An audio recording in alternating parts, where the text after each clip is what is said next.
Halo, selamat malam semuanya. Selamat datang di channel kita Maris Manajemen Resiko. Ya, di sini dengan saya Dimas Bayu Maulana dan teman saya sebelah ini. Alfonsus Christian Gafri. Ya, jadi kita di podcast ini kayak ngobrol biasa aja, cuman ngobrol-ngobrol perkara manajemen resiko ya di pelabuhan. Cuman lebih ke arah kira ya nongkrong santai aja lah biar kita semua pada ngerti gimana caranya sih. Apa sih di pelabuhan tuh gimana? Di prodi kami ini yang namanya MPLM, manajemen pelabuhan logistik maritim itu seperti apa? Ya enggak? Oh iya. MPLM itu prodi dari mana sih, Bang? Sebenarnya MPLM tuh kayak prodi yang ditujukan untuk kita-kita untuk saat ini ya di ekspor impor, di mana zaman makin berkembang, orang-orang tidak suka lagi dengan jual-jual di dalam negeri yang harganya mungkin murah ya. Mana Wan? Menurut lu? Ya, menurut gue dari prodi MPLM ini banyak banget yang bisa kita ambil ya. Dan ada juga nih satu pembahasan yang paling penting di MPLM. Apa tuh namanya? Ya, satu ini ada namanya manajemen resiko, di mana kita di sini itu membuat suatu analisis yang berisi tentang gimana sih safety di kerjaan kan, gimana sih safety-nya di pelabuhan, apa sih yang harus kita lakuin kalau kita kerja tuh supaya kita nggak kecelakaan, entah ketiban kontainer atau mungkin ditabrak oleh trailer sekalipun. Wah, gimana tuh pun. Wah, kayaknya sangat penting sekali ya pembahasan kali ini tentang manajemen risiko untuk meminimalisir risiko-risiko yang ada di sebuah pekerjaan atau mungkin tempat tertentu. Ini mari kita bahas dari yang pertama dulu ya. Ya, bahas yang pertama mungkin kayak yang pertama kita mau bahas itu soal manajemen risiko di perdagangan dan pengiriman internasional.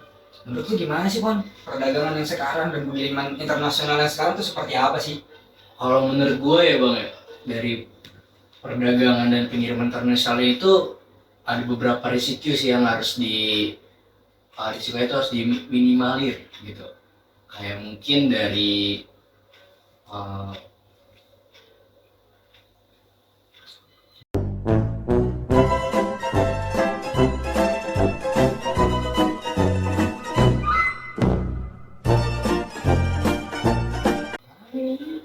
Mungkin kayak di ya kalau gua berpikir gini sih ya, kalau kita buat manajemen risiko itu, tapi bisa nggak sih Bang sebenarnya sebelum kita bahas manajemen risiko ini, kalau misalnya kita mau jual beli itu apa aja sih yang mungkin risiko terjadi ketika kita mulai berdagang, mulai pembelian keluar, itu apa aja sih Bang?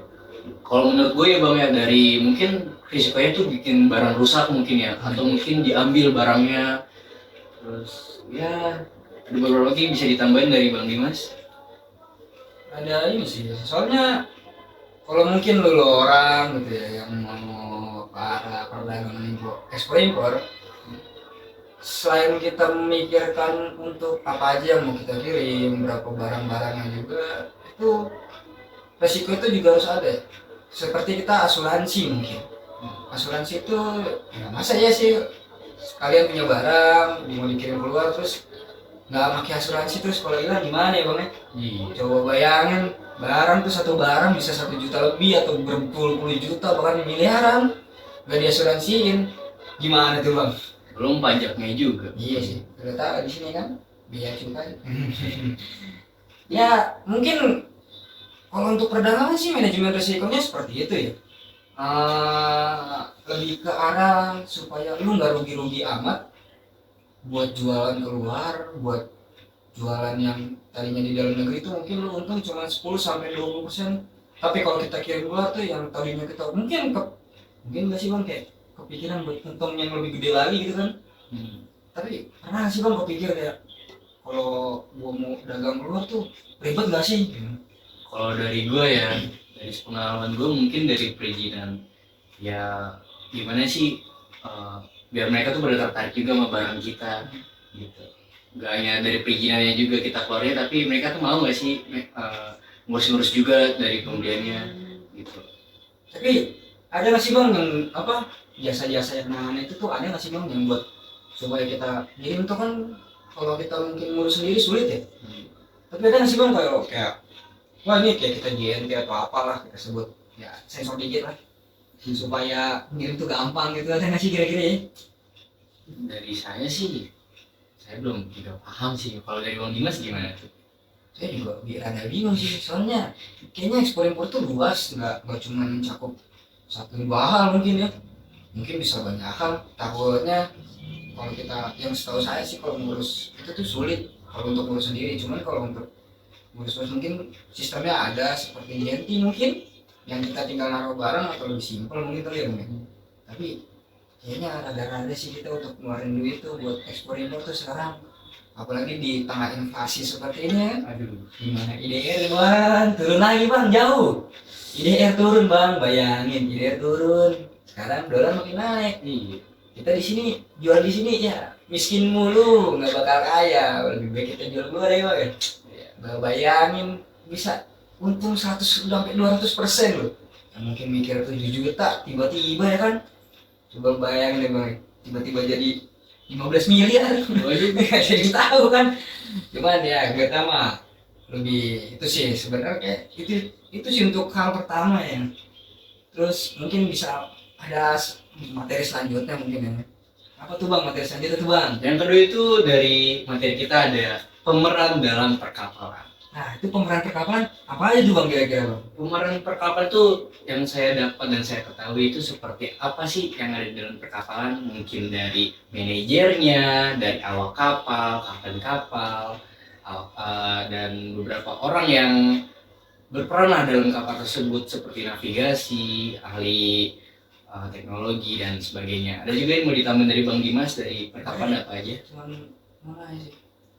Kayaknya pemeran dalam perkapalan ini cukup ada banyak ya cabang-cabang mungkin. Tapi gimana ya bang ya supaya pemeran perkapalan ini resikonya tuh minim gitu. Kayak misalnya yang punya kapal kan, yang punya kapal tuh gede bang. Kapal tuh gede loh, nggak cuma kecil gitu kayak kapal ngetek yang biasa di pinggir kali ya. Kapal danau itu. Nah itu kan yang sulit juga kan. Masalahnya ini kapal gede bang, kalah di kampus kita panjangan nih ya kan. Kalau mungkin lebar mungkin oke lah kan, kampus kita UNJ tuh lebar. Tapi bang bayangin bang itu kapal segede gitu, gimana sih caranya supaya kita bisa resikonya tuh aman lah, apa gimana cara-caranya itu bang? Menurut bang gimana? Kalau menurut gue sih bang dari ya asuransi kapal nggak sih bang? Ya asuransi. Tapi kayak asuransi kapal tuh menjamin gak sih bang kira-kira menurut lu tuh gimana sih, menjamin gak tuh asuransi kapal? Kan kayak di Indonesia nih asuransi itu kan ya lu tahu sendiri kan, asuransinya macet, asuransi jiwa kita aja sekarang dipersulit. Ini gimana tuh bang kira-kira bang? Kalau asuransi menurut gue sih 50-50 nggak sih bang? Oh serius ya. Tapi worth it gak sih menurut lu bang buat kayak kapal segede itu kita asuransi? Apakah yakin gitu bang? Perlu dicoba sih. Terus gue juga mau nanya nih bang, kayak kasian juga tuh kapten kapal kan, yang bawa kapal, yang punya kapal udah puyeng, tuh kapten kapal tuh puyeng juga gitu kan. Caranya gimana ya supaya kita sebagai pemilik kapal dengan kapten kapal tuh jadi satu otaknya gitu? Menurut lu gimana tuh bang? Mungkin harus sudah perjanjian kontrak nggak sih? Perjanjian kontrak. Tapi menurut lu kontraknya tuh yang lebih yang kayak mungkin kontrak supaya ini kalau dia nabrak nih dia ganti atau gimana sih bang? Atau ada hal lain kayak kontrak itu bang? Nah itu fungsi asuransi kapal. Oh fungsinya ya? Ketika kita ketabrak nggak sengaja, nggak mungkin kan kapten kapal sengaja Itu dia kan. nggak mungkin. Takutnya kan dar jadi kapal Titanic kedua kan, aduh. Untung kapal Titanic kapalnya kebakar, aduh jadi dari daging bakar dia. Beda lagi gitu. Tapi kalau itu mungkin ini sebagai pengenalan aja dulu kali ya bang ya. Mungkin ntar kan podcast ini tuh bisa lebih panjang lagi ya bang. Mungkin kita nggak di sini-sini doang di tempat yang sempit ini bagaikan goa. Aduh. Mungkin kita bisa ke tempat lain. Gitu. Gimana tuh bang? Iya itu rahasia ya. Kita tonton di mari saja. Ayo bang. Coba bang kita lanjut bang materi selanjutnya nih bang. Oh ini ada nih bang. Nih materi selanjutnya nih pemilik kapal nih bang. Iya. Ini pemilik kapal di sini tuh mungkin itu yang tadi gue bilang ya, yang punya kapal tuh. Lu bayangin bapak lu kalau punya kapal bagaimana tuh? Wih kaya raya lu bapak lu, tapi puyeng juga kan ngurus kapal yang lebih gede dari rumah lewat lu gitu. lebih gede gitu ya kapal tuh. Bahkan kampus gua aja kalah tuh kalau buat lebar buat panjangnya. Bayangin tuh segede itu kita mikir putar otak gitu kan. Siapa ini kapal nggak jadi kita di kedua gitu. Tapi bang menurut lu gimana ya bang? Ini pemilik kapal kalau misalnya ada apa-apa nih puyengnya segimana sih bang kira-kira ya? kan kapal gede ya. Iya tuh. Nggak mungkin dong biayanya kecil, Nah. pasti gede juga. Perawatannya gimana tuh bang? Kira-kira harganya mungkin ya perkiraan lu bang lah. Kapal segede gitu masa ya duitnya dikit gitu. Minimalnya berapa sih bang kira-kira? Kalau dari gua, dari perawatan pembersihan aja mungkin ya, Iya tuh. ya mungkin sekitaran jutaan, 20, 30. Kalau menurut lu gimana bang? Masuk nggak? Masuk akal kan? Bisa sih ya. Masalahnya tuh kapal kalau dibersihin kan kita bersih rumahnya 300.000 sekarang. Untuk bersihin rumah tuh 300.000. Bayangin tuh 300.000. Apalagi kapal. Nah, 25 juta, cuman setengah mungkin. Tapi terus kayak kemudian misalnya kita ngomongin kapal-kapal yang bawa-bawa bahan-bahan yang mungkin berharga gitu, mungkin kayak batu mulia, mungkin kayak minyak atau emas di Papua sana. Coba bang, menurut lu keamanan yang paling aman itu menggunakan apa bang supaya ini kapal terjaga nih? Biasanya tuh dalam sebuah pengiriman yang barang-barang berharga kayak tadi yang lo bilang bang, ada sebuah kapal patroli gitu bang. Itu biasanya disewakan sih setahu saya bang. Tapi apa iya bang tuh kita nyewakan, berarti kan mahal tuh bang. Menurut lu supaya lebih aman lagi gitu, yang awak kapalnya juga nggak terlalu takut-takut banget tuh, gimana sih bang caranya? Kalau dari bang Dimas gimana? Saya juga bingung sebenarnya sih bang, kayak kalau misalnya pakai kapal kan dipikir-pikir gitu, kita punya kapal, minta jagain kapal lagi, udah itu duit bapak kayak bisa bengkak gitu di dompet. Bingung juga kan kalau kapal segede gitu kan, kita patroli kapal, bang bayangin aja bang tuh kapal panjang bisa ratusan meter. Nah itu kapal kecil-kecil orang tek dibom dikit malah jatuh kapal. Siapa yang suka ngebom memang? Nah yang itu dah pokoknya. Ini kita skip aja kalau yang itu bahaya soalnya ada jadi. Nah kalau buat kayak hukumnya gimana sih bang tuh? Kalau punya kapal tuh kita hukumnya seperti apa sih bang? Entah kita mungkin hukumnya nih kalau punya kapal lu harus bayar sekian ya. Ada hukum tertentu nih lu nggak boleh lewat. Nah hukum itu tuh menurut lu bisa ribet gak sih? Hukum tuh sebenarnya ada agar aman sih ya. Dan untuk buat ribetnya sih, kalau mau ribet nggak sepunya kapal bang. Iya sih. Ya lu tahu sendiri bayangin sekarang ya kan, apa sih itu namanya hukum tuh lagi rendah-rendah nih bang. Berarti kan kemungkinan menurut tuh berarti banyak dong yang main di belakang lah hukum lah. Gimana tuh bang kalau menurut tuh cara-caranya supaya nih hukum ini nih dijalanin oleh pemilik kapal nih bang? Cara-caranya mungkin ada kayak misalnya lu gak ngurutin hukum ini, lu denda nih berapa miliar gitu. Menurut tuh gimana bang? Menurut gue biar hukum itu berjalan sesuai kepemilikan kapal harus ada Apa tuh bang kira-kira harus ada uang kecil kah? Gitu kan? Atau harus ada sedikit gitu kan? rekreasinya sorry. Gak apa-apa sih sebenarnya, kita di sini tuh ngomong secara anak tongkrongan lah. Yang kalau jam 10 itu masih main game, jam 12 sampai pagi tuh biasanya udah ngomongin soal yang berat gitu. Tiba-tiba ngomongin kapal bisa terbang atau gimana. Nah, kita di sini tenang aja sih kayaknya. Terus lanjut nih bang, kan materi kita masih banyak. Materi kita selanjutnya apa nih bang? Seru nih kan. Pasti penonton pada nungguin ya sih. Makanya jangan lupa subscribe bos. Coba pak. Selanjutnya tuh ada satu titik keempat ya, apa nih? Keamanan dan ekonomi. Nah itu keamanan ekonomi gimana tuh bang? Ya, mungkin dari keamanannya itu keamanan dari kapalnya, terus dari informasi dari barangnya itu biasanya tuh. Seperti kan ada nih kapal yang berisi kontainer lah ya, bukan itu kan dari dalam kontainernya harus diamanin. Maksudnya dijaga lah informasinya. Ya kalau misalnya pembajak tahu yang begal-begal di laut itu loh, itu bisa berbahaya. Atau mungkin dari kontainer itu isinya emas ya kan, barang-barang emas itu kan bisa dibajak. Nah itu informasi itu harus ditutup-tutupi sama para pembajak. Terus kalau soal di ekonominya apa nih bang? Waduh, kan kita kan manajemen risiko ini berat ya, masuknya ke keselamatan juga, ke keamanan juga gitu. Ini ke ekonomi ini masuknya gimana nih bang? Menurut lu gimana bang di ekonomi manajemen risiko sendiri tuh apa sih bang? Entah kita mungkin ekonominya kayak di Indonesia lagi buruk, di luar lagi bagus, atau seperti apa gitu kan? Lu gimana bang kalau ekonomi bang? Kalau menurut gue sih dari ekonomi ini mungkin dari Jauh gimana tuh menurutnya? Soalnya kita juga punya nih bang, masalahnya kan manajemen resiko bagian ekonomi. Masalah kita nggak megang motor ekonomi, yang megang ekonomi kan negara ya bang. benar. Jangan ikutin. Coba tuh bang, menurut gimana tuh bang kira-kira ya? Ekonominya seperti apa tuh bang? Banyak kan kayak mungkin yang tadinya bahan bakar mungkin gitu bang. Nah ini ekonominya resiko supaya ekonomi ini bisa stabil tuh seperti apa sih bang kayaknya?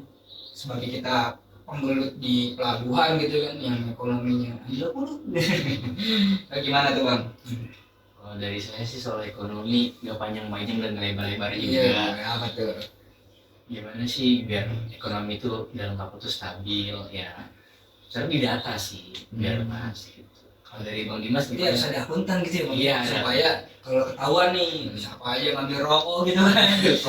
Pemasukan Iya kan nih biasanya nih. ya kan kita kan namanya kapal gitu kan butuh supply dong. Nah. Nggak mungkin masa kan tiba-tiba di kapal ngombang-ngambing kita nggak tahu tuh di mana arahnya.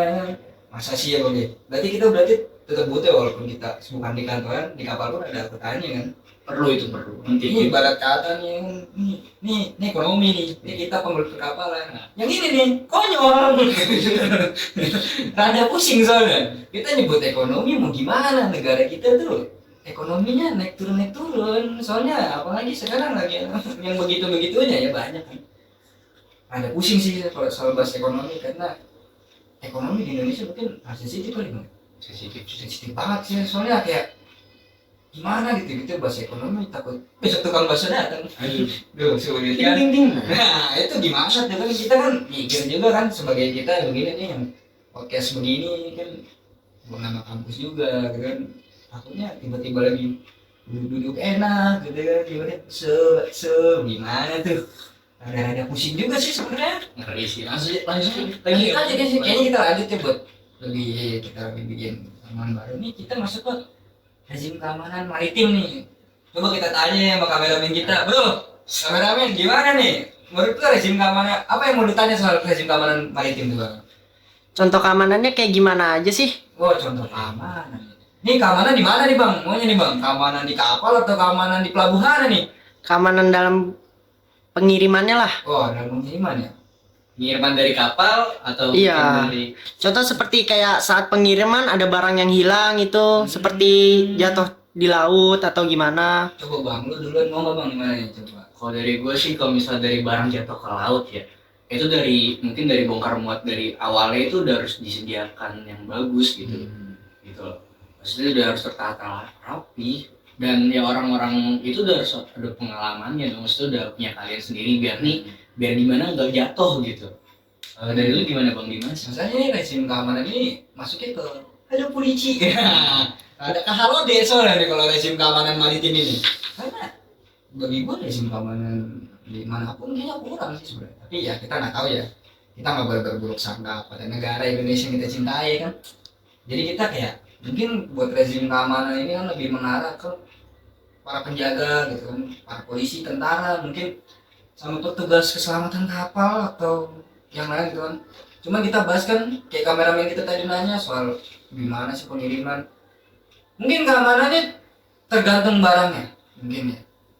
Karena nggak mungkin juga kita kirim sendal gitu dijagain gitu kan sama tentara gitu. Tentara bawa senjata berat-berat gitu perjalanan misalnya dari sini ke Amerika berapa bulan gitu. Kecuali kalau sendal pejabat. Nah iya beda itu harus dijaga tuh. Soalnya kalau itu nggak dijaga ada soalnya tuh nanti hilang kan yang disalahin rakyat lagi. Sulit kalau itu jangan bahaya. Jangan terlalu bahas dalam-dalam kan di sini bahaya. Nah, kalau kita bahas rezim keamanan tuh ya itu paling sih kita kayak polisi, tentara dan mungkin ada namanya polisi laut gitu kan yang biasa jaga patroli. Nah kalau untuk keamanan sendiri kan mungkin kalau kita di pelabuhan masih ada polisi laut dan tentara gitu kan yang siap gitu kalau misalnya tiba-tiba nih kapal masuk ke pelabuhan gitu kan ya tiba-tiba isinya nuklir kita nggak tahu itu ada pengecekan tersendiri lah kayak mungkin lebih ke arah tergantung kalau untuk pengecekan sendiri itu pasti wajib semua kapal. Tapi untuk kayak pengiriman barang butuh ini ya bang, butuh keamanan gitu kayaknya emang harus tergantung barang sih, sama tergantung surat sebenarnya. Kayak surat perintahnya nih, jaga nih barang nih jangan sampai hilang gitu kan. Kalau hak pandang masyarakat hilang nggak masalah. Jadi rada sulit soalnya. Masa iya kita cuman barang sekecil, kecuali barang kecil itu uranium yang harus dijaga gitu kan. Karena itu kan berbahaya gitu kan, ya bang ya. Jadi gimana kameramen gitu, setuju nggak sih kira-kira? Setuju sih. Oh ya, ada satu lagi yang ingin ditanyakan. Apa tuh? Apakah pengawalan itu dibutuhkan biaya besar Wah, kalau untuk atau ada penanganan dari negara? Siapa tahu subsidi gitu. aduh, bang, mau ngapain nih kameramen? Kadang pertanyaannya lebih keren daripada anak kampus nih bang, ya kan? Soalnya gimana ya penanganan biaya? Menurut lu gimana sih bang? Kira-kira apakah bakal mahal atau enggak tuh? Kira-kira nih menurut lu nih. Kalau dari menurut gua ya, kalau Ini dulu, misalnya Bang. barang negara ya kan, minta dijagain, ya mungkin bisa di boleh gratis, bisa Gratis kali karena ya. itu kan barang negara itu sendiri. Bukan barang kita gitu yang Iya. jarang dijaga. Kecuali kalau misalnya barang di luar negara, Nah. mungkin kayak pembelian dari ya barang impor, kita beli barang impor, ya itu paket biasa mungkin nggak usah dijaga lah ya. Lebih mahal kali. Lebih ya. mahal ya, lebih mahal. Ya mungkin sekali trip gitu, my trip my adventure gitu, penjaga gitu kan, ya kan? Tiba-tiba jalan-jalan kos biayanya jadi 30 juta, padahal barangnya cuma satu kontainer 15 juta, miskin juga kita gitu kan. Cuman kayaknya sih kalau untuk biaya ya tergantung dari kita perusahaan masing-masing sih, karena nggak mungkin dong barang 15 juta dijaga gitu kan, kecuali emang barang itu sangat-sangat berharga. Tapi untuk biaya sih pasti mahal ya. Kita juga kurang tahu untuk biaya itu, karena terkadang kita nggak dikasih tahu biayanya, paling res-resnya mungkin 25 juta lebih, karena itu kan buat persiapan ya bang ya. Kayak body armornya tuh penjaga, persenjataan, peluru, suplai makanan itu kan harus ada gitu. Jadi kan kita naruh barang cuma barang-barang murah nggak mungkin kan, pastinya harus barang-barang yang lebih dari duit pejabat nih. Dalam kayaknya tuh ya. Gimana nih kameramen? Setuju nggak? Setuju. Oke, kita lanjut Pan. Oke, kita lanjut aja nggak sih? Iya tuh. Yang 106, apa tuh? Mengapa peningkatan keamanan sulit? Nah, ini gimana nih bang nih? Itu kan kebiasaan pungli di mana-mana. Indonesia tuh mungkin hampir negara keberapa untuk urusan pungli ya bang ya? Contoh pungli apa tuh bang? Yang menurut lo? Kayak mungkin sih ya bang ya, kayak baru kita keluar aja tukang parkir udah cet nggak dikasih, kita digebuk ya kan, mau ngasih duitnya sisa segitu, puyeng kan. Nah kalau lu betul cara terbaiknya gimana sih ngeliatin keamanan? Baru tingkatin biar hidup pungli mungkin ya. Kan sini kan, lu tahu sendiri lah bang, Priuk Pride, bos. Hidup tuh bukan mati segan, hidup tamu mati mana? Kan gue lupa kan. Mati tak segan kita mau. Nah, bayangin kita di sini mati hidup terserah, udah. Tiap hari ketemu kontainer transformer gitu kan, dia tinggal keluar rumah gencet gitu. Lu gimana bang cara tingkatin keamanan nih yang sulit nih di Indonesia untuk keamanan, bahkan keamanan masyarakat itu sendiri gitu? Dari keamanan masyarakat ya. Ada aneh kan? Mungkin dari keamanan, kalau menurut gua kalau masyarakat tuh udah baik sih, karena harus perlu ada undang-undangnya sih. Undang-undang tuh nggak hanya buat menyerumuskan kita ke masalah, tapi menjaga kita juga. Menjaga gitu ya bang. Nah, ini kita coba tanya lagi nih ke kameramen nih. Kayaknya dia kasihan tuh, dia yang diem doang. Kameramen, halo. Mau nanya kak? Boleh. Apa tuh? Contoh peningkatan keamanannya tuh kayak gimana sih? Contoh peningkatan keamanan. Siapa yang jawab dulu nih bang nih? Kameramen kita kadang pinter juga nih. Boleh. Otaknya terlalu dalam, bahasanya kayak filosofi banget orang ini. Gimana tuh bang? Ayo bang Dimas silakan Oke. mulai duluan. Cara peningkatan keamanan. Ada kali sih. Kalau gua ke arah zamannya 98 mungkin sulit ya. Lu gimana dikit? Tatoan dikit nih kelihatan garis gitu tato, padahal itu tanda lahir mati. Jadi mungkin kalau saat ini lebih ke arah patroli sih. Saat ini kan yang gua rasain ya sebagai orang Priok kan nih. Sebagai kita orang Priok nih, masuk kameramen sebenarnya orang Priok juga.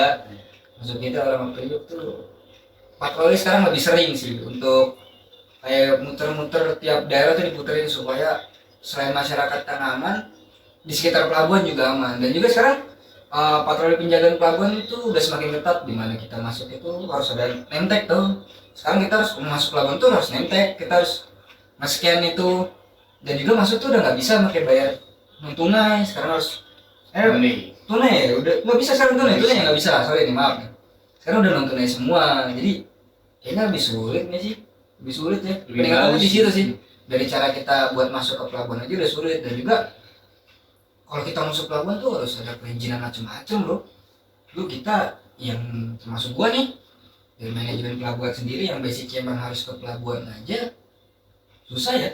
Kemarin tuh kita kunjungan tuh susah loh, harus kita nyediain apa aja sih kemarin kita lupa, surat perizinan, terus sama apa lagi kalau nggak salah pakaian pun ada ya. Apa aja sih paling lupa, safety-nya tuh buat manajemen resiko tuh safety-nya apa sih? HPD apa sih yang pakai topi sama rompi itu. Kita harus itu karena kita di sini sebagai kita yang membahas manajemen resiko ya, kita masuk pelabuhan itu selain dari kitanya yang udah harus mempersiapkan diri untuk tidak ya petakilan lah atau kita nggak bisa diam, kita juga ada aturan kok dari sananya langsung kayak harus pakai safety ini loh, safety ini loh, safety ini loh, karena itu salah satu dimana kita mentaati peraturan. Kan di sana ada K3-nya juga tuh, keselamatan kerjanya. Di sana juga ada orang-orang manajemen resikonya supaya siapapun yang berkunjung ke sini tuh tidak asal gitu. Masalahnya ya bang ya, gimana sih bang ya kita datang ke sini, coba lu bayangin bang tuh gimana kalau kita ketiban ya kan, Aduh, ketiban kontainer. iya tuh sakit bang ya, pulang-pulang ya kan tiba-tiba tinggal nemtek doang. Iya kan. Tapi menurut lu di manajemen resiko peningkatan keamanan ini gimana sih bang? Dari ini sih Ya resiko-resiko apa sih yang harus lu tangani gitu bang? Ya kan kita kan manajemen resiko nih, ya kan apa sih yang harus tangani gitu? Menurut lu bang? harus ditangani sih mungkin dari yang kita bahas dulu nih, yang kata keamanan di pelabuhan ya. Kayak menurut gue tuh udah bagus dari peningkatan yang masuk tuh kan, udah harus masuk udah pakai harus udah punya nentek, udah harus punya apa keamanan pala apa sih itu, tapi itu di safety lah. masuk udah juga harus ada yang moni. Terus juga masuk ke suatu daerah mungkin kayak gudang itu kan juga harus ada perizinannya, nggak bisa orang asal-asalan. Sekarang sulit ya, kayaknya dulu tuh gampang buat masuk itu tuh sulit. Kan kayak mungkin lebih ke ini kali ya, kita menjaga supaya ngurang-ngurangin lah orang mati. Sebenarnya di dunia udah penuhan, cuman kasihan juga gitu maknya pulang-pulang nangis gitu kan. Dan ini juga kadang kameramen kita nih keren juga nih, pertanyaan filosofi nih, meningkatkan keamanan itu seperti apa ya? Itu ya yang tadi sih sebenarnya manajemen resiko meningkatkan keamanan tuh kayak kita gimana caranya orang di luar pelabuhan bahkan orang pelabuhan sendiri tuh lebih aman sih, meningkatin mungkin yang tadinya kita masuk pelabuhan yang pekerja mungkin bebas aja gitu kan, pakai helmnya entar lah, sekarang wajib pakai helm, kalau nggak pakai helm denda ya. Iya. Nah denda sekarang malah kadang nggak bisa masuk ya bang ya. Iya. Terus semuanya harus ada bang, terus kayak gimana sih bro, lu masuk ke daerah orang itu nggak ada surat atau gimana, tiba-tiba lu mati kan, masalahnya siapa yang mau tanggung jawab? Apalagi lu nerobos gitu kan, lu nerobos itu senekat itu gitu masuk kan. Jawabnya sekarang udah sulit sih. Sulit. Gimana nih? Ada lagi nggak nih kameramen kita nih yang sangat ogot-ogot ini nih saudara nih? Pertanyaan nggak tentang Udah cukup, sangat dimengerti. Wih itu dan kata-katanya baku. Biasanya nggak baku nih kameramen kita nih. Rada-rada sekarang dia lebih bagus dikit lah. kita atas Dulu keren. Santai aja kali ya kita ya. Ya, lanjut lagi nggak sih dulu lah. kopi dulu. Iya, dulu bro. cis dulu nggak sih? Iya, sis dulu. Walaupun dihidupkan kopi. Ya, bener-benernya kita senambung sih soalnya. Nah, kalau ini ada pusing juga ya untuk manajemen risiko ini. Terus, ya ada gimana risikonya? Manajemen risiko tuh ada pusing sebenarnya. Karena lu harus bisa kayak dukun. Lu harus bisa nerka-nerka tuh kayak, wah ini kejadian ini bakal terjadi, misalnya alat ini bakal rusak, itu harus menerka, bahkan kayak dukun pun belum tentu bisa gitu. Kalau misalnya tuh dukun bisa baca masa depan, mungkin manajemen resiko kita semuanya dukun gitu. Jadi begini, kok tahu nih besok yang mati siapa gitu kan? Maksudnya kita kan nggak tahu gitu kan. berasat berasih ya bang. Iya berdasar kan. Udah gitu kan kita harus data. Gimana sih data bang ya kan? Data itu kan nggak simpel bro. Ya kan kita harus bikin analisis tuh banyak. Belum lagi kita harus tahu kan ini berapa persentasenya, berapa persentase yang biasa meninggal setiap bulannya, atau mungkin kayak nih mesin ini bahayanya di mana, peningkatannya tuh yang harus kita lihat apa, karena tuh yang kita tahu ya perusahaan itu nyari solusi yang tidak memakan uang gitu. Kita tahunya seperti itu karena mereka tuh tahu, pemilik perusahaan udah tahu cara-cara yang bakal mengeluarkan uang itu apa. Bahkan mereka rela supaya mungkin PHK ya, mungkin PHK orang-orangnya, supaya satu kita menjaga keamanan lebih simpel karena di dalam situ orang dikit ya bang. Semakin dikit semakin baik. Nah itu kan semakin dikit semakin baik, kos pun semakin stabil. Nah yang punya perusahaan makin kaya, kitanya makin susah gitu. Makin larat itu. Kan itu makanya ya mungkin sih kita memang bakal ada gimana sih manajemen resiko tuh, kita tuh kayak jadi dukun dadakan gitu. Walaupun kita harus ada caranya tetap, kayak kita harus bikin analisis dulu, kita harus tahu nih titik-titik mana nih yang mungkin rawan bahaya, kita juga harus tahu alat-alat mana ya bang ya yang mungkin wah ini alat pemotong nih bisa sewaktu-waktu pecah, atau mungkin kita bikin alat supaya alat tuh kalau misalnya pecah atau ada kerusakan ya ini loh ya bang nggak kena lah gitu ya. Tapi kayak juga sih bang manajemen resiko ya, kita bisa jadi dukun dadakan kapan naik, nggak perlu kita jampe kita juga punya cara analisis secara langsung, kita ada datanya, jadi nggak usah sosok sendiri dulu nih bang. Nah coba bang kita lanjut bang materi selanjutnya nih, mana nih bang materi selanjutnya nih bang?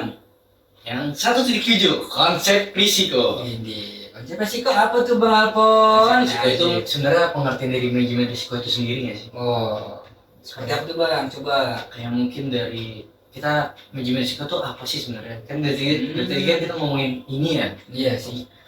Menurut saya tuh kayak manajemen risiko tuh gimana kita meminimalisir risiko-risiko yang akan terjadi ke depannya yang mungkin merugikan atau membahayakan dari pekerja atau orang yang lainnya gitu. Nah itu tuh terus mungkin yang gue tahu sih bang, yang tadi gue bilang sih, kita tuh jadi dukun dadakan tapi dukun yang punya data gitu kan, dukun punya data kan. Benar. Nah masalahnya nggak semua PT itu mau manajemen resikonya itu secara jujur. Soalnya bang ya mungkin supaya minimal cost juga supaya PT itu terlihat bagus kali bang. Ada yang kayak gitu bang. Bener tuh.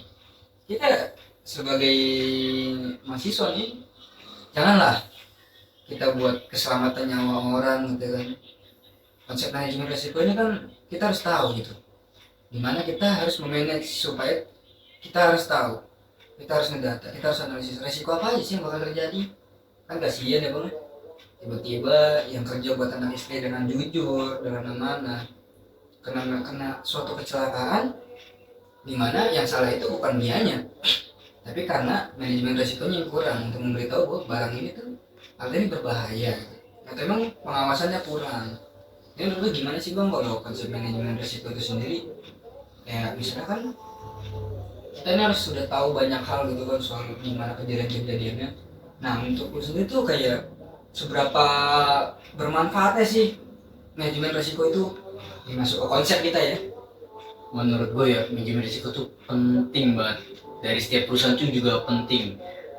Kayak gimana sih, kayak misalnya orang bekerja di forklift misalnya seperti itu, kita ambil aja forklift, dia kan harus tahu nih gimana membawa barangnya, lalu gimana nih biar forklift ini yang membawa barang ini nggak menabrak orang gitu. Nah itu harus punya strateginya nggak sih bang? Keren sih tapi Strategi ya biar aman gitu. Terus juga harus ada pemantauannya di orang lain, orang ketiga itu pantau, wah ini aman nih forkliftnya gitu. Gimana tuh bang? ya keren sih emang sebenarnya gimana sih itu suatu pekerjaan yang keren sih karena kita capek ya bang. Kalau mungkin tuh yang mau jadi yang topi-topi biasa, topi-topi merah tuh yang penjaga yang langsung cekin, wah ini pekerja begini Terus juga kita kan ada di situ ada penentuan, sebenarnya ada penentu prioritas sih buat resiko. Nah penentu prioritas itu tuh kita memprioritaskan apa? Rangka, hasil produksi kah atau orangnya gitu. Mungkin kayak gue sendiri gitu kan. Sebenarnya kayak penentuan prioritas resiko itu tergantung dari ya tingkat tinggi resikonya lah. Ini alat ini punya prioritas bahwa resikonya tinggi yang bakal terjadi, mungkin kayak meledak gitu kan itu.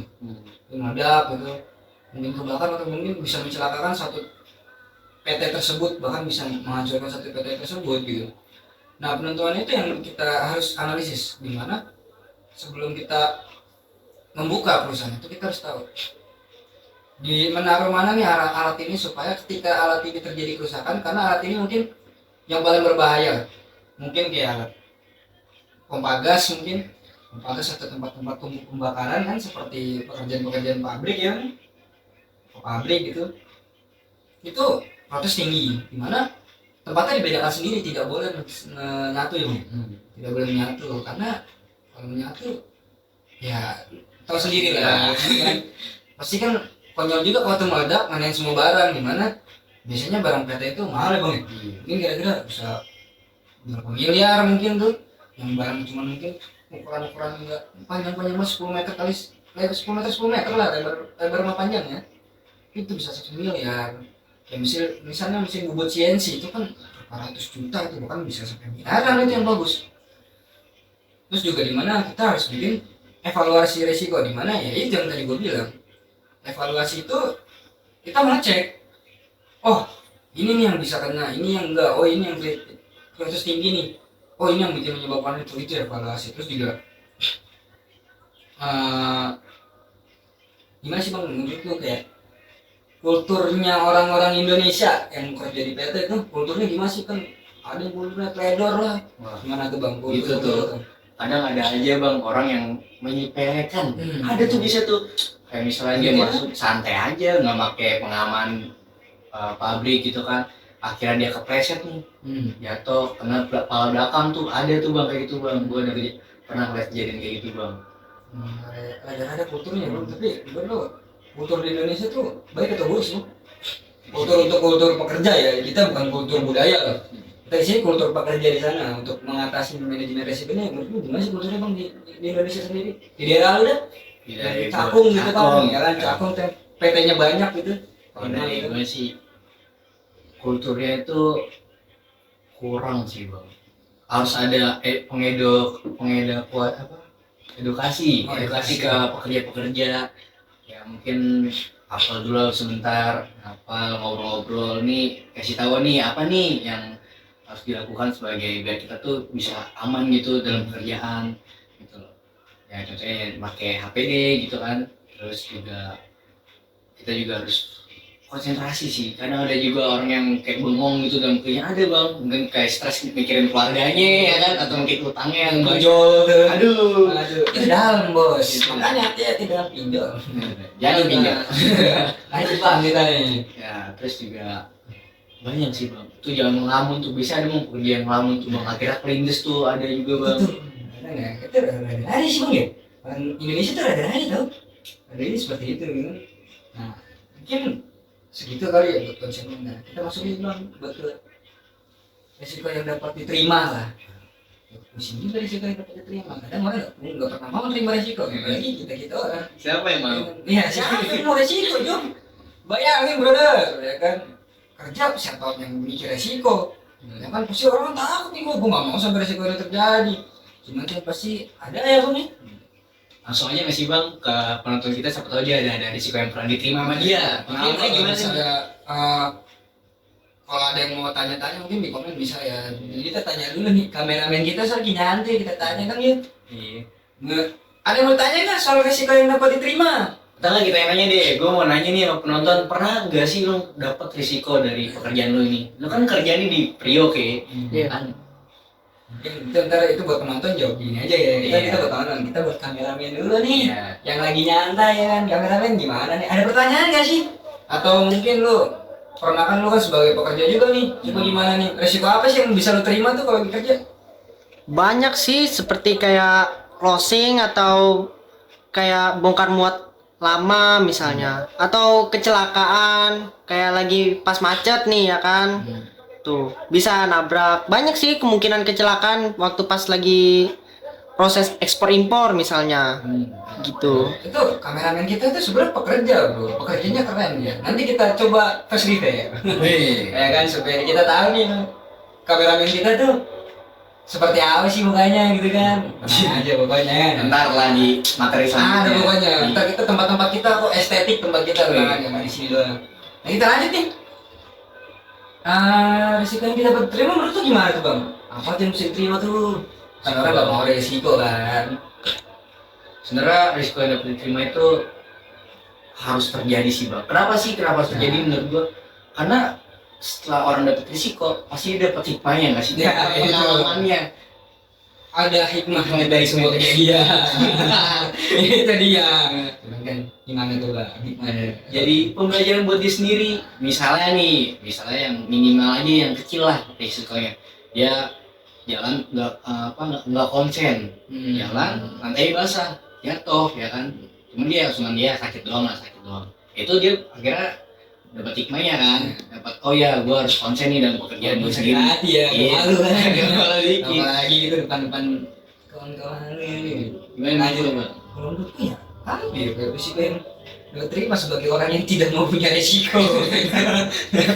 Biasa apa bro yang mau tuh kayak makhluk hidup di dunia ini, siapa yang mau resiko? Benar. Tapi kan kita sebagai manusia kan kadang lupa dengan resiko ya. Menurut gue sih resiko yang dapat diterima tuh mungkin resiko-resiko kecil aja yang tadi kayak dibilang jatuh, mungkin lecet, atau mungkin kayak ya kalau duit hilang sih sakit hati sih. Aduh, sebenarnya. sakit banget Ya, bang. cuman kalau duitnya cuma hilang 2.000 mungkin aman. Kalau uangnya 2 juta juga gua sakit hati, gua bisa gak terima gua sama Tuhan tuh gimana tuh. Rada-rada soal orang Indonesia. Karena yang ngelakuin itu jadinya yang kena orang lain kan. Nah, Oh ya, Bang, mau nanya nih, Bang. betul. Kamera kita keren cuy. Semua resiko kan pasti ada penanganannya. Nah, Apakah jika terjadi sesuatu itu dapat kompensasi sesuatu gitu? nah, Jika terjadi sesuatu ya kan? urusan kalau resiko yang dapat diterima itu buat kompensasi ya. Mungkin gini. Pasti ada kalau misalnya PT tersebut memang menjalankan sesuai aturan yang ada ya bang ya. Di situ ada kontraknya sih bang. Ya kan ada kontrak, kalau nggak salah tuh yang gue ini tuh ada kontraknya, di mana pasti setiap lu mau kerja itu ntar ada kontrak kerja dong. Entah mungkin ada buat pegawai tetap atau hanya pegawai kontrak tuh kalau terjadi apa-apa tuh ada ya bang kontrak ya? Ada. Makanya kita sebelum menerima suatu pekerjaan tuh harus hati-hati ya bang ya. Benar. Karena kadang kontrak itu suka menipu, di mana kita juga harus paham kontrak itu seperti apa. Nah, kadang tuh ada di mana kan kita kosakata Indonesia tuh banyak ya. Jadinya di dalam kontrak kerja itu ada di mana yang harusnya pekerja kontrak itu dapat kompensasi jadi enggak, karena daripada PT malu ya kan. Banyak sih bang kayak gitu. Cuman kalau untuk yang sesuai dengan aturan itu dapat kompensasi. Di mana itu juga tergantung kayak kecelakaannya apa. Kalau mungkin cuma kayak gini kan, ini kan kasih yang dapat diterima berarti kan kecelakaannya kecil ya. Ya paling kayak ya pengobatan kali bang ya. Pengobatan dari PT tuh gimana, terus kayak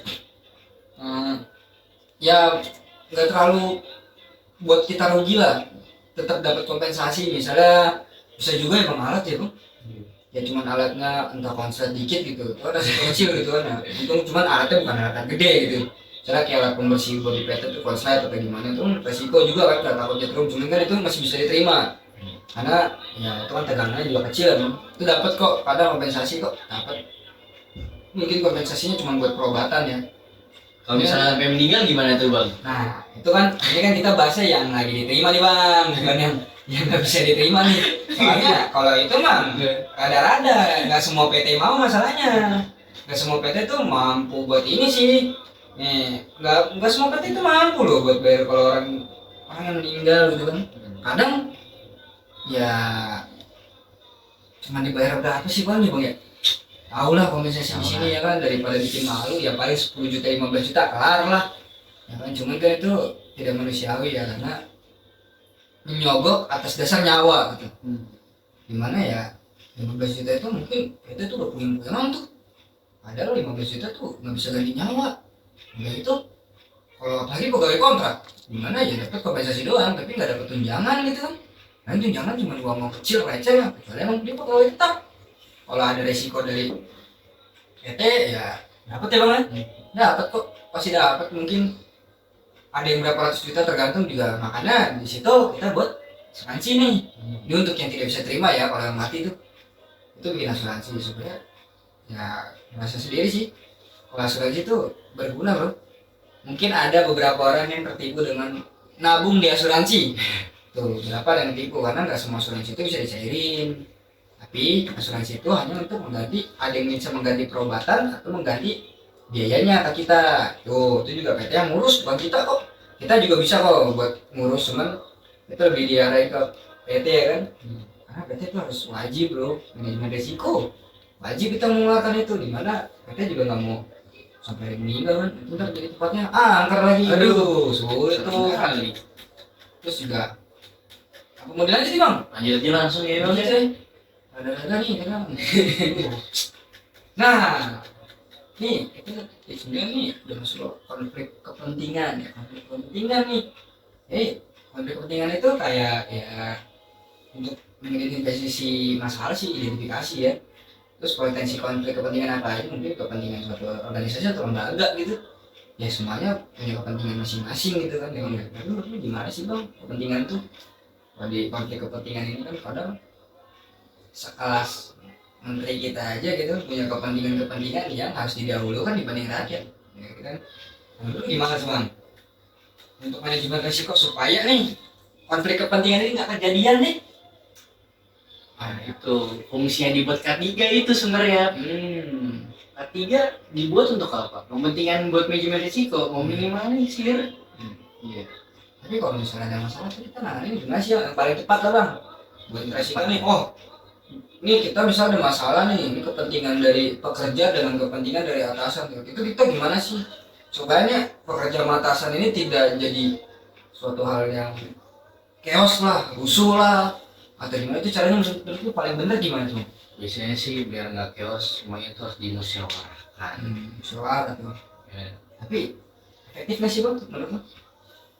Ya semua dari bawah dulu. Ya musyawarah, terus selanjutnya ya yang lebih naik lagi. Soalnya yang gue tahu sih bang, kalau nggak salah tuh kita itu sebagai K3 dan manajemen risiko ini di K3 ini sendiri ya, itu tuh yang harus kita pentingkan tuh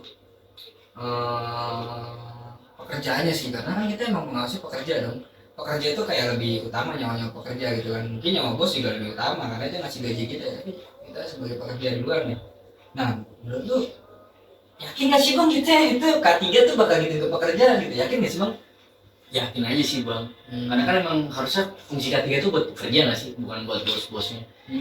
Iya sih, benar sih. Kan yang di lapangan kan pekerjanya, bosnya kan tinggal duduk-duduk santai. Ya, mungkin manajemen buat kepentingan konflik ini yang paling capek, karena kita harus punya kebijakan sama prosedur buat di organisasi itu supaya nggak ada konflik kepentingan. Terus juga harus ada laporan dan pengungkapan, laporan ada apa nih dari pekerja, ada apa nih dari atasan, terus ada itu manajemen kita loh, supaya kita tahu oh laporan pekerja itu seperti ini, di lapangan tuh seperti ini, nah di atasan tuh seperti ini. Kita harus memanage itu, harus ada pelaporan dan kita harus menilai resikonya tuh gimana sih, resikonya tuh tinggi atau hanya resiko sepele yang mungkin cuma diomongin sedikit, atau kita lewat musyawarah mufakat dari front pekerja dan front atasan itu biar nggak jadi chaos. Terus juga kita harus mengelola, manajemen resiko mengelola tuh supaya konflik ini tuh nggak harus lebih besar lagi, biar nggak ribet aja sih. Terus juga kita harus manage, mungkin manage-nya kayak hukum sih ya, hukum yang berlaku itu harus ada. Hukum itu dimana hukum itu harus stabil mungkin ya. Nah itu yang sulit bagi kita manajemen resiko, dimana kita juga ada beberapa manajemen resiko yang takut dengan atasan, ada beberapa mungkin yang lebih menuntut kepada para pekerja ya bang. Coba kita lanjut bang nih, yang terakhir nih apa tuh bang? Yang terakhir banget ini adalah Satrik 10, kalian dan rasionalitas. Apa tuh bang Alpon? Itu adalah pengelolaan dari risiko yang terkait dengan tindakan individu-individu di dalam pekerjaan mungkin. Ya. Mungkin ada ya keterampilan dari kerja nggak sih bang? Menurut lu gimana bang? Ya kalau kalian sama rasionalitas ya tergantung kita ya. Kalian kita tuh paham nggak sih kalian kita di dalam manajemen risiko yang harus kita hitung, kita harus analisis, kita harus seperti dukun dulu gitu kan. Itu kalau rasionalitas itu ya kerja kita tuh rasional nggak sih? Sebagai ketiga itu kan kita harus mementingkan para pekerja yang dimana itu bekerja di lapangan dong. Benar.